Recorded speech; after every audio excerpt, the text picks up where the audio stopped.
اعوذ باللہ من الشیطان الرجیم بسم اللہ الرحمن الرحیم۔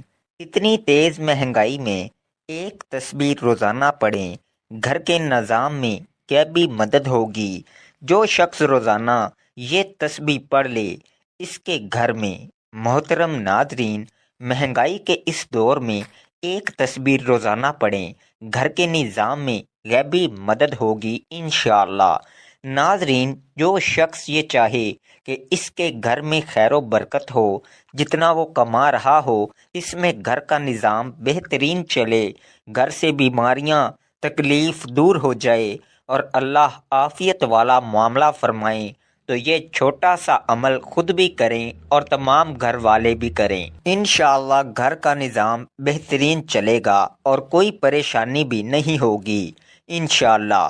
محترم ناظرین، اللہ جل و شانہ ہم پر بہت مہربان ہیں، اور اس کی مہربانی کا صدقہ ہے کہ اس نے ہماری ضرورت کی تمام چیزوں کو بہت زیادہ مہیا فرمایا ہے۔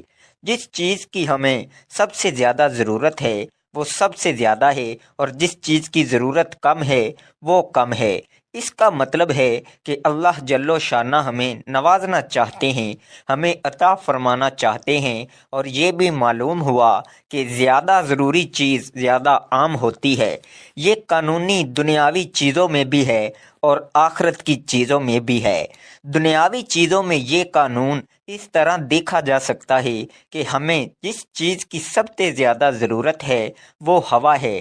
ہوا کے بغیر ہم چند لمحے بھی زندہ نہیں رہ سکتے، تو اللہ جل و شانہ نے ہوا کو بہت عام فرما دیا، اس پر کسی کا کچھ خرچ نہیں ہوتا، اور اگر کوئی شخص اس کو کسی جگہ سے نکالنا بھی چاہے تو اس کا نکالنا مشکل ہے، اس کا لانا مشکل نہیں ہے۔ اس کے بعد جس چیز کی بہت زیادہ ضرورت ہے وہ پانی ہے۔ اب دیکھ لیں، اس وقت اوپر سے پانی برس رہا ہے، بیان کے وقت بارش ہو رہی تھی، کتنا برس رہا ہے کوئی حد و حساب نہیں، پتہ نہیں کتنے بڑے علاقے پر برس رہا ہے۔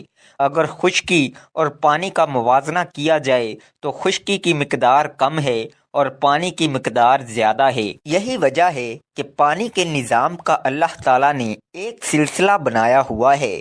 سمندر سے پانی بخارات بن کر اڑتا ہے، بادل بن کر چھا جاتا ہے اور اللہ تعالیٰ کی رحمت بن کر برس پڑتا ہے۔ پھر ہم لوگ اس کو استعمال کرتے ہیں اور بہتے بہتے پھر سمندروں میں چلا جاتا ہے، پھر وہاں سے دوبارہ اٹھا دیا جاتا ہے، اور اس طرح یہ نظام چلتا رہتا ہے۔ درختوں کے ساتھ اپنے تعلق کو دیکھیں۔ درخت جس چیز کو کھاتی ہے وہ ہمارا فضلہ ہے، اور جو ہم کھاتے ہیں وہ درختوں کا فضلہ ہے۔ اللہ جل و شانہ نے درختوں کو ہمارے لیے بنایا ہے اور ہمیں درختوں کے لیے ذریعہ بنا دیا۔ اس کے بعد غلے کا نمبر آتا ہے۔ اگر موازنہ کریں تو غلہ باقی چیزوں کے مقابلے میں زیادہ پیدا ہوتا ہے، جیسے چاول، گندم، مکئی اور دوسری چیزیں۔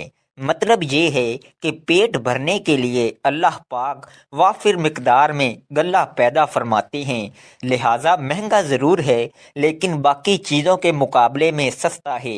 اگر باقی چیزوں کی طرح یہ بھی مہنگا ہوتا تو شاید لوگ بھوکے مر جاتے۔ الارض، جس طرح اللہ پاک نے جسمانی نظام کو قائم رکھنے کے لیے یہ سلسلہ بنایا ہوا ہے، اس طرح روحانی نظام کے لیے جو سب سے زیادہ ضروری چیز ہے اس کو بھی بہت عام فرمایا ہے، اس پر کوئی پابندی نہیں لگائی، اور وہ اللہ تعالیٰ کا ذکر ہے۔ اللہ تعالیٰ کا ذکر کتنا ضروری ہے، اس کی اہمیت کا تو اندازہ آپ اس سے لگا لیں کہ آپ صلی اللہ علیہ وآلہ وسلم کا مبارک ارشاد ہے کہ جو ذکر کرنے والے اور جو نہیں کرنے والے ہیں اس کی مثال زندہ اور مردہ کی سی ہے، یعنی ذکر کرنے والا زندہ ہے اور ذکر نہ کرنے والا مردہ ہے۔ ذاکر آدمی زندہ ہوتا ہے اور جو ذاکر نہیں وہ مردہ ہے۔ اس سے اندازہ کر لیں کہ اللہ جل و شانہ نے اس کو ہماری روحانی حیات کے لیے کتنا ضروری قرار دیا۔ پھر اللہ پاک نے اس پر کوئی پابندی بھی نہیں لگائی، وضو کی پابندی نہیں لگائی، صرف ایک پابندی لگائی کہ گندی جگہ پر نہ کرو، باقی ہر طرح سے اللہ پاک کا نام لیا جا سکتا ہے، لیٹے کھڑے بیٹھے ہر طرح سے کیا جا سکتا ہے۔ بلکہ عقل مندوں کی جو نشانی بتائی گئی ہے وہ یہ کہ بے شک کائنات کے اندر اور رات دن کا جو الٹ پھیر ہے، اس میں عقل مندوں کے لیے بڑی نشانیاں ہیں۔ پھر اللہ پاک نے عقل مندوں کی تعریف خود فرمائی کہ عقل مند کون لوگ ہیں، تو فرمایا کہ عقل مند وہ لوگ ہیں جو کھڑے بیٹھے لیٹے ہر حالت میں اللہ تعالیٰ کو یاد کرتے ہیں، اور کائنات کی پیدائش میں اور جو کچھ اس میں ہے اس پر غور و فکر کرتے ہیں، اور ان کے دل سے بے ساختہ یہ بات بلند ہوتی ہے کہ اے اللہ، تو نے ان سب چیزوں کو بے فائدہ پیدا نہیں کیا، بس ہمارے اوپر بھی فضل فرما دے اور ہمیں عذاب جہنم سے نجات فرما دے۔ تو عقل مندوں کی نشانی یہ بتائی گئی ہے۔ ذکر کے بارے میں فرمایا کہ اللہ تعالیٰ کا ذکر خوب کثرت سے کرو اور صبح شام اللہ تعالیٰ کی تسبیح بیان کرو۔ ساتھ میں یہ بھی فرمایا، سبحان اللہ، کیا عجیب شان ہے ذکر کی۔ اللہ پاک فرماتی ہیں کہ اگر تم اللہ کو مجلس میں یاد کرو گے تو اللہ تعالیٰ اس مجلس سے بہتر مجلس یعنی فرشتوں کی مجلس میں تمہیں یاد کر لیں گے۔ اور یہ بھی فرمایا کہ اگر تم اللہ پاک کو دل میں یاد کرو گے تو اللہ تعالیٰ اپنے آپ کے ساتھ تمہیں یاد کر لیں گے۔ یہ تو حدیث شریف ہے۔ اس کے بارے میں بعض لوگوں کے ذہن میں ہوگا کہ پتہ نہیں ضعیف ہے، کمزور ہے۔ اس قسم کی باتیں آج کل بہت سننے کو ملتی ہیں، لیکن قرآن پاک کو تو کوئی ضعیف نہیں کہہ سکتا۔ قرآن پاک میں ہے، بس تم مجھے یاد کرو، میں تمہیں یاد رکھوں گا۔ اب اس کو کون ضعیف کہے گا؟ بات بالکل وہی ہے۔ وہ حدیث شریف اس آیت کی تشریح ہے۔ اس کا مطلب ہے کہ اللہ جل و شانہ اپنے یاد کرنے والوں کو یاد رکھتے ہیں، اس میں کوئی دوسری بات نہیں۔ ہاں، اس کی تشریح پھر علماء کرام نے مختلف انداز میں کی ہے۔ ایک تو اس حدیث شریف کی روشنی میں تشریح کی کہ اللہ پاک وہاں فرشتوں کی مجلس میں یاد فرماتے ہیں اور اپنے آپ کے ساتھ یاد رکھتے ہیں۔ ایک تشریح یہ ہے کہ اللہ پاک کا یاد کرنا اور یاد رکھنا یہ ہے کہ اس کو مخلوق سے یاد کروا دیتے ہیں۔ محترم ناظرین، انسان جب کبھی اپنی زندگی کے مقصد کو سمجھنے کی کوشش کرتا ہے تو اسے اس حوالے سے مختلف قسم کے آراء سننے کو ملتی ہیں۔ اللہ تبارک و تعالیٰ نے قرآن مجید میں اس حوالے سے بہت ہی واضح اور خوبصورت باتیں ارشاد فرمائی ہیں۔ اللہ تعالیٰ سورہ انبیاء کی آیت 16 تا 17 میں ارشاد فرماتے ہیں، اور نہیں ہم نے پیدا کیا آسمان اور زمین کو اور جو کچھ ان دونوں کے درمیان ہے کھیلتے ہوئے، یعنی بے مقصد پیدا نہیں کیا۔ اگر ہم چاہتے کہ ہم بنائیں کوئی کھیل تماشا تو یقیناً ہم بنا لیتے اسے اپنے پاس سے، اگر ہم ہوتے ایسا کرنے والے۔ اسی طرح اللہ تبارک و تعالیٰ نے سورہ مومنون کی آیت 115 تا 117 میں ارشاد فرمایا، تو کیا تم نے سمجھ لیا کہ بے شک ہم نے پیدا کیا تمہیں بے مقصد، اور یہ کہ بے شک تم ہماری طرف نہیں لوٹائے جاؤ گے۔ بس بہت بلند ہے اللہ جو حقیقی بادشاہ ہے، نہیں ہے کوئی معبود مگر وہی رب ہے عزت والے عرش کا، اور جو پکارے اللہ کے ساتھ کسی دوسرے معبود کو، نہیں کوئی دلیل اس کے پاس اس کی، تو بے شک اس کا حساب اس کے رب کے پاس ہے۔ بلا شبہ یہ حقیقت ہے کہ کافر لوگ کبھی فلاح نہیں پائیں گے۔ سورہ زاریات کی آیت نمبر 56 میں اللہ تبارک و تعالیٰ نے انسان اور جنوں کی تخلیق کے مقصد کو نہایت احسن انداز میں واضح فرما دیا۔ اللہ تبارک و تعالیٰ فرماتے ہیں، اور میں نے نہیں پیدا کیا جنوں اور انسانوں کو مگر اس لیے کہ وہ میری عبادت کریں۔ مذکورہ بالا تمام آیات پر غور و فکر اور تدبر کرنے کے بعد یہ بات سمجھ آتی ہے کہ تخلیق انسانیت کا مقصد در حقیقت اللہ تبارک و تعالیٰ کی معرفت حاصل کرنا اور اس کی بندگی و عبادت کو بجا لانا ہے۔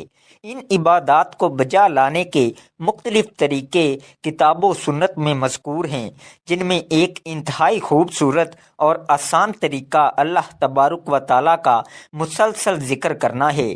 کتاب و سنت کے مطالعہ سے یہ بات معلوم ہوتی ہے کہ اللہ تبارک و تعالیٰ نے مخلوقات سے جملہ عبادات کے اہتمام کا اعتدال سے تقاضا کیا ہے، مگر جب ہم ذکر الہی پر غور کرتے ہیں تو یہ بات معلوم ہوتی ہے کہ ذکر الہی کو ہمیشہ کثرت سے بجا لانے کی تلقین کی گئی ہے۔ اللہ تبارک و تعالیٰ سورہ آل عمران کی آیات 190 تا 191 میں ارشاد فرماتے ہیں، آسمانوں اور زمین کی پیدائش میں اور رات دن کے ہیر پھیر میں یقیناً عقل مندوں کے لیے نشانیاں ہیں جو اللہ تعالیٰ کا ذکر کھڑے اور بیٹھے اور اپنی کروٹوں پر لیٹے ہوئے کرتے ہیں، اور آسمانوں اور زمین کی پیدائش میں غور و فکر کرتے ہیں اور کہتے ہیں، اے ہمارے پروردگار، تو نے یہ بے فائدہ نہیں بنایا تو پاک ہے بس ہمیں آگ کے عذاب سے بچا لے۔ ان آیات مبارکہ پر غور و فکر کرنے کے بعد یہ بات معلوم ہوتی ہے کہ اللہ تبارک و تعالیٰ نے ان لوگوں کو عقل مند قرار دیا ہے جو زمین و آسمان کی تخلیق پر غور کرتے، پروردگار عالم کی تخلیق کی وسعت کو دیکھ کر اس کی کبریائی کو پہچانتے اور اس کے بعد کثرت سے اللہ تبارک و تعالیٰ کا ذکر کرتے اور آگ کے عذاب سے پناہ مانگتے ہیں۔ اللہ تبارک و تعالیٰ نے سورہ احزاب کی آیت نمبر 41 میں ارشاد فرمایا، اے ایمان والو، اللہ تبارک و تعالیٰ کا ذکر بہت زیادہ کرو۔ ذکر الہی بکثرت کرنے کا نتیجہ یہ نکلتا ہے کہ اللہ تبارک و تعالیٰ انسانوں کی زندگیوں کے اندھیرے دور کر کے ان کو روشنیوں کے راستے پر چلا دیتے ہیں۔ چنانچہ سورہ احزاب کی آیت 41 سے 43 میں ارشاد ہوا، ایمان والو، اللہ تعالیٰ کا ذکر بہت زیادہ کرو اور صبح شام اس کی پاکیزگی بیان کرو، وہی ہے جو تم پر اپنی رحمتیں بھیجتا ہے اور اس کے فرشتے تمہارے لیے دعائے رحمت کرتے ہیں تاکہ وہ تمہیں اندھیروں سے اجالے کی طرف لے جائے، اور اللہ تعالیٰ مومنوں پر بہت ہی مہربان ہے۔ اللہ تبارک و تعالیٰ نے ذکر الہی کے فوائد بتلاتے ہوئے یہ بات بھی ارشاد فرمائی ہے کہ جب کوئی شخص اللہ تبارک و تعالیٰ کا ذکر کرتا ہے تو اللہ تبارک و تعالیٰ بھی اس کا ذکر کرتے ہیں۔ چنانچہ اللہ تبارک و تعالیٰ سورہ بقرہ کی آیت نمبر 152 میں ارشاد فرماتے ہیں، تم میرا ذکر کرو، میں تمہیں ذکر میں یاد کروں گا، میری شکر گزاری کرو اور ناشکری سے بچو۔ اس آیات مبارکہ سے یہ بات سمجھ میں آ جاتی ہے کہ جس شخص کا ذکر اللہ تبارک و تعالیٰ کرتے ہوں، اس شخص کی زندگی میں اللہ تبارک و تعالیٰ کی تائید، نصرت اور فضل ہر حال میں شامل ہو جاتا ہے۔ چنانچہ ہمیں کثرت سے اللہ تبارک و تعالیٰ کا ذکر کرنا چاہیے۔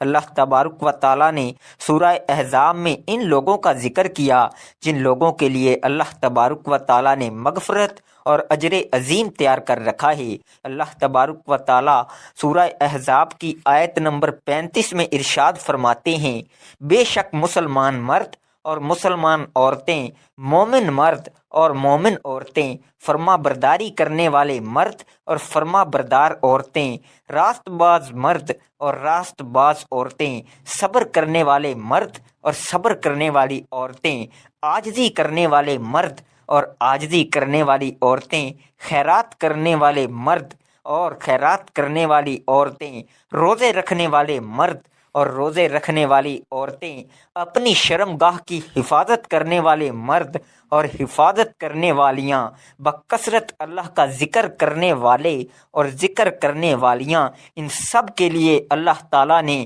وسیع مغفرت اور بڑا ثواب تیار کر رکھا ہے۔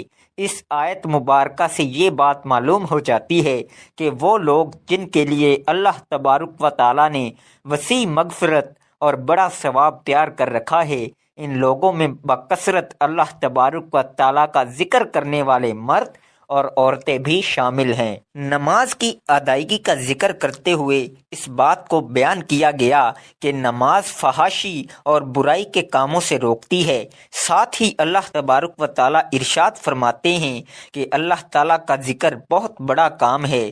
سورہ عنکبوت کی آیت نمبر 45 میں ارشاد ہوا، جو کتاب آپ کی طرف وحی کی گئی ہے اسے پڑھیے اور نماز قائم کریں، یقیناً نماز بے حیائی اور برائی سے روکتی ہے۔ بے شک اللہ کا ذکر بہت بڑی چیز ہے اور تم جو کچھ کر رہے ہو اس سے اللہ خبردار ہے۔ اس آیت مبارکہ پر تدبر کرنے سے یہ بات معلوم ہوتی ہے کہ اللہ تبارک و تعالیٰ کا ذکر کرنے کے نتیجے میں انسان کو جو فوائد حاصل ہوتے ہیں وہ فحاشی اور منکرات کے اجتناب سے کہیں بڑھ کر ہیں۔ چنانچہ ہر مومن و مسلمان کو بکثرت اللہ تبارک و تعالیٰ کا ذکر کرنا چاہیے۔ اللہ تبارک و تعالیٰ کے حبیب حضرت محمد صلی اللہ علیہ وآلہ وسلم نے بھی ذکر اللہ کے حوالے سے بہت سی خوبصورت باتیں ارشاد فرمائی ہیں۔ اس حوالے سے چند اہم احادیث درج ذیل ہیں۔ صحیح بخاری میں حضرت ابو موسیٰ رضی اللہ عنہ سے روایت ہے ایک کہ نبی کریم صلی اللہ علیہ وآلہ وسلم نے فرمایا، اس شخص کی مثال جو اپنے رب کو یاد کرتا ہے اور اس کی مثال جو اپنے رب کو یاد نہیں کرتا زندہ اور مردہ جیسی ہے۔ نمبر 2، جامع ترمذی میں حضرت ابو الدرداء رضی اللہ عنہ سے روایت ہے کہ رسول اللہ صلی اللہ علیہ وآلہ وسلم نے فرمایا، کیا میں تم کو بہتر عمل نہ بتاؤں جو تمہارے رب کے ہاں بڑا ہی پاکیزہ اور تمہارے درجات میں سب سے زیادہ بلند درجے والا ہے اور تمہارے لیے سونے اور چاندی کے خرچ کرنے سے بھی بہتر ہے اور تمہارے لیے اس سے بھی بہتر ہے کہ تم دشمن سے ملو اور تم ان کی گردنیں اڑاؤ اور وہ تمہاری گردنیں اڑائیں۔ صحابہ کرام رضی اللہ عنہ نے عرض کیا، جی ضرور بتائیے۔ آپ صلی اللہ علیہ وآلہ وسلم نے فرمایا، وہ اللہ تعالیٰ کا ذکر ہے۔ حضرت معاذ بن جبل رضی اللہ عنہ نے فرمایا، اللہ تعالیٰ کے ذکر سے بڑھ کر کوئی چیز اللہ کے عذاب سے نجات نہیں دیتی۔ نمبر 3، جامع ترمذی میں حضرت ابو ہریرہ رضی اللہ عنہ سے روایت ہے، رسول اللہ صلی اللہ علیہ وآلہ وسلم نے فرمایا، اللہ تعالیٰ کہتا ہے، میں اپنے بندے کے میرے ساتھ گمان کے مطابق ہوتا ہوں۔ جب وہ مجھے یاد کرتا ہے تو اس کے ساتھ ہوتا ہوں، اگر وہ مجھے اپنے دل میں یاد کرتا ہے تو میں بھی اسے جی میں یاد کرتا ہوں، اور اگر وہ مجھے جماعت لوگوں میں یاد کرتا ہے تو میں اسے اس سے بہتر جماعت میں یاد کرتا ہوں، یعنی فرشتوں میں۔ اگر کوئی مجھ سے قریب ہونے کے لیے ایک بالشت آگے بڑھتا ہے تو اس سے قریب ہونے کے لیے میں ایک ہاتھ آگے بڑھتا ہوں، اور اگر کوئی میری طرف ایک ہاتھ آگے بڑھتا ہے تو میں اس کی طرف 2 ہاتھ بڑھتا ہوں، اگر کوئی میری طرف چل کر آتا ہے تو میں اس کی طرف دوڑ کر آتا ہوں۔ نمبر 4، صحیح الجامع الصغیرہ میں فرمان نبوی صلی اللہ علیہ وآلہ وسلم ہے، اللہ تعالیٰ کو یہ عمل بہت پیارا لگتا ہے کہ تو اس حال میں وفات پائے کہ تیری زبان اللہ کے ذکر سے تر ہو۔ ذکر الہی کرنے کا موضوع ترین طریقہ یہ ہے کہ نوافل بالخصوص تہجد میں اللہ تبارک و تعالیٰ کے کلام کی تلاوت کی جائے۔ اس کے بعد بغیر نوافل کے قرآن مجید کی تلاوت کرنا بھی بہت زیادہ اجر و ثواب کا باعث ہے۔ اس کے ساتھ ساتھ اللہ تبارک و تعالیٰ کے ذکر کے لیے احادیث طیبہ میں تحلیل، تسبیح، تکبیر، تحمید اور استغفار کے جو اذکار مذکور ہیں، یقیناً ان کو بجا بھی لانا ہر اعتبار سے مستحسن ہے۔ ان اذکار کے ساتھ ساتھ نبی کریم صلی اللہ علیہ وآلہ وسلم کی ذات گرامی پر درود شریف بھیجنا بھی انتہائی مفید ہے۔ اللہ تبارک و تعالیٰ آپ صلی اللہ علیہ وآلہ وسلم کی ذات اقدس پر مسلسل اور متواتر درود بھیجنے والے شخص کے گناہوں کو معاف کر دیتے ہیں اور اس کے دکھوں اور غموں کو بھی دور کر دیتے ہیں۔ اگر انسان ذکر الہی کا خوگر ہو جائے اور اس کو مسلسل اپنا معمول بنا لے تو یقیناً اللہ تبارک و تعالیٰ اس کی زندگی میں غیر معمولی خیر و برکات کو شامل فرما دیتے ہیں۔ اللہ تبارک و تعالی ہم سب کو بکثرت اپنا ذکر کرنے کی توفیق دے، آمین۔ ناظرین، اب چلتے ہیں وظیفے کی جانب۔ عمل یہ ہے، سب سے پہلے تو آپ درود شریف پڑھ لیں۔ درود شریف آپ جتنا چاہیں پڑھ سکتے ہیں۔ ایک مرتبہ ثواب کی نیت سے میرے ساتھ بھی درود پاک پڑھیے۔ اللہم صلی علی محمد وعلی آل محمد کما صلیت علی ابراہیم وعلی آل ابراہیم انک حمید مجید۔ اللہم بارک علی محمد وعلی آل محمد کما بارکت علی ابراہیم وعلی آل ابراہیم انک حمید مجید۔ کسی بھی نماز کے بعد یا بعد نماز عشاء 100 مرتبہ یا بدیو یا وہابو اول و آخر درود شریف کے ساتھ پڑھا جائے تو گھر میں خیر و برکت ہوگی، بے برکتی محتاجی گھر سے دور ہوگی انشاءاللہ۔ اس کے بعد ایک تسبیح سبحان اللہ و بحمدہ سبحان اللہ العظیم کی پڑھنی ہے۔ بغیر مثال کے بنانے والا بدیع کا معنی ہے کسی چیز کو بغیر کسی سابقہ مثال کے نئے طور پر بنانے والا۔ اللہ تعالیٰ کے آسمانوں اور زمین کو پیدا کرنے سے پہلے نہ کوئی آسمان تھا اور نہ زمین، تو اللہ تعالیٰ نئے طور پر اسے عدم سے وجود میں لایا۔ اللہ تعالیٰ تمام مخلوق کے اعتبار سے ہی بدیع ہے، کیونکہ اللہ تعالیٰ نے ہر چیز کو خود ہی وجود بخشا۔ پہلے کسی شے کی مثال موجود نہ تھی۔ اس کا کام تو یہی ہے کہ جب کسی چیز کا ارادہ فرماتا ہے تو اسے کہتا ہے ہو جا تو وہ فوراً ہو جاتی ہے۔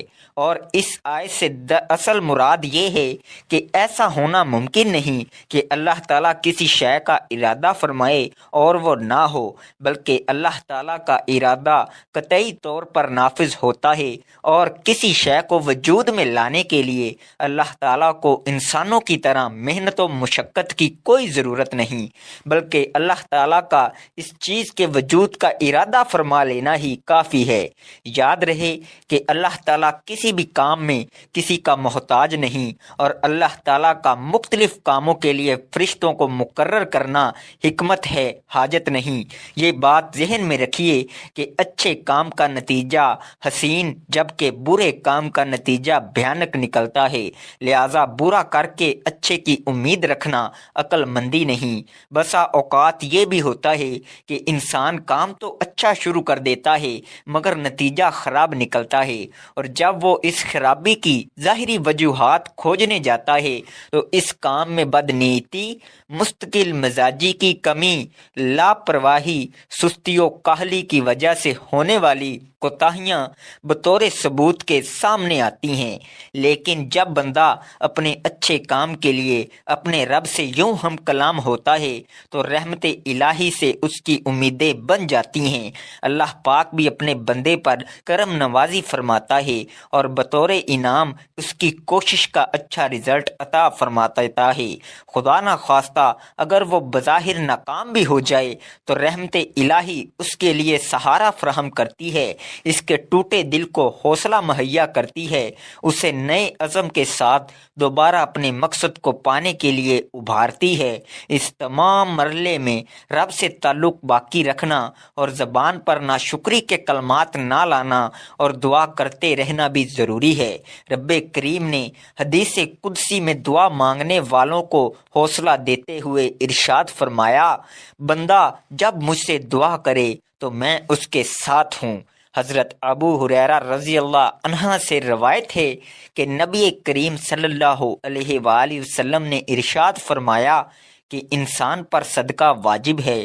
اس طرح ایک اور جگہ آپ نے ارشاد فرمایا، تم میں سے جو آدمی بھی صبح کا سورج دیکھتا ہے اس کے ہر جوڑ پر صدقہ واجب ہو جاتا ہے۔ یعنی نبی کریم صلی اللہ علیہ وآلہ وسلم کے ان ارشادات کی روشنی میں ہمیں پتہ چلتا ہے کہ جیسے ہی ہم پر اگلا دن چڑھتا ہے ہمارے جتنے بھی جوڑ ہیں، یعنی ہمارے جسم میں 360 کے قریب جوڑیں، ان تمام فہرست کا صدقہ واجب ہو جاتا ہے۔ لیکن ہم میں سے کتنے ایسے لوگ ہیں جو کہ کہ اپنے جسم پر واجب ہونے والے اس صدقہ کو دیتے ہیں۔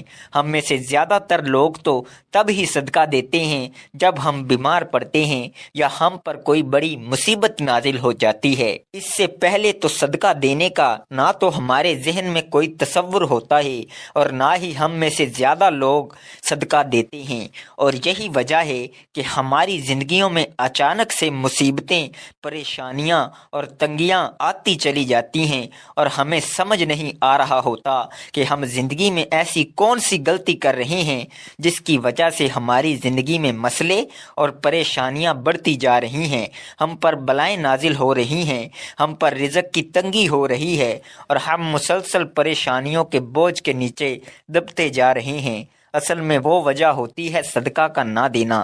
اسلامی تعلیمات اور نبی کریم صلی اللہ علیہ وآلہ وسلم کے مختلف ارشادات کی روشنی میں ہمیں پتہ چلتا ہے کہ آسمان سے بلائیں نازل کی جاتی ہیں۔ یہ بلائیں اپنے ساتھ مختلف بیماریاں، مصیبتیں اور پریشانیاں لے کر آتی ہیں۔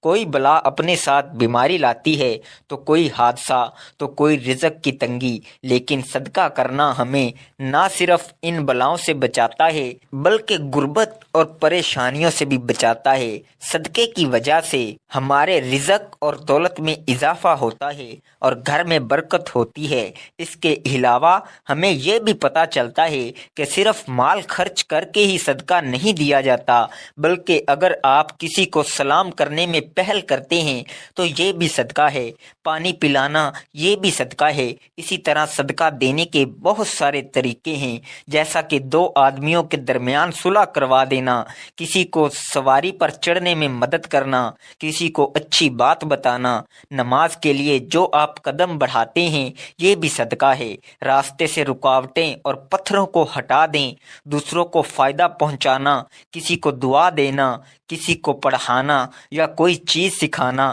کسی کو اچھی بات بتانا، کسی کو مسکرا کر دیکھنا، کسی مصیبت میں پھنسے انسان کی مدد کرنا، وقت نکال کر اپنے ماں باپ کے ساتھ گزارنا، کسی کی طبیعت پوچھنا، کسی کی عیادت کرنا، کسی پریشانی یا آزمائش پر صبر کرنا، نیکی کا حکم دینا اور برائی سے روکنا، کسی کو معاف کر دینا، اس کے باوجود آپ کے پاس اسے سزا دینے کا اختیار ہو، یہاں تک کہ اپنی بیوی کو اپنے ہاتھوں سے کچھ کھلانا اور اس سے پیار محبت کی باتیں کرنا بھی صدقہ ہے۔ صدقہ دینے کے بے حد فضیلت اور فوائد ہیں۔ کہا جاتا ہے کہ بے شک مومن قیامت تک اپنے صدقے کے سایہ میں ہوگا۔ مسلمان ہونے کے ناطے یہ نہ صرف ہمارا ایمان ہے بلکہ عام مشاہدہ اور تجربہ بھی ہے کہ جب ہم اللہ تعالیٰ کی راہ میں خرچ کرتے ہیں، اپنی نیت صاف رکھتے ہیں اور دکھاوا نہیں کرتے، تب اللہ تعالیٰ اس نیکی کو کئی گنا بڑھا کر ہمیں لوٹا دیتے ہیں۔ اللہ تعالیٰ قرآن مجید میں ارشاد فرماتے ہیں کہ اے ایمان والو، اللہ کی راہ میں ہمارے دیے ہوئے میں سے خرچ کرو۔ ہم انسانوں کی اوقات کچھ نہیں، نہ ہی ہمارے بس میں کچھ ہے۔ ہم ساری عنایات اس رب کی ہیں جو اس جہان کا مالک ہے۔ یہ اسی ذات کا کرم ہے کہ اس نے ہمیں دینے والوں میں سے بنایا ہے، لہٰذا یہ ہمارا فرض ہے کہ ہم اس کی عطا کردہ رزق سے غریبوں، مسکینوں، لاچاروں، مجبور، ضرورت مندوں، یتیموں اور بے سہارا لوگوں کی مدد کریں۔ ان کی ضروریات کا اس طرح خیال کریں جس طرح اللہ سبحانہ و تعالی ہماری ضروریات کا خیال اور ہمارے گناہوں کا پردہ رکھتے ہیں۔ آپ اس عمل کو لازمی کریں اور اپنے رشتہ داروں اور دوستوں کے ساتھ بھی ضرور شیئر کریں۔ ویڈیو کو لائک اور چینل کو سبسکرائب کیجیے۔ اللہ ہم سب کا حامی و ناصر ہو، آمین۔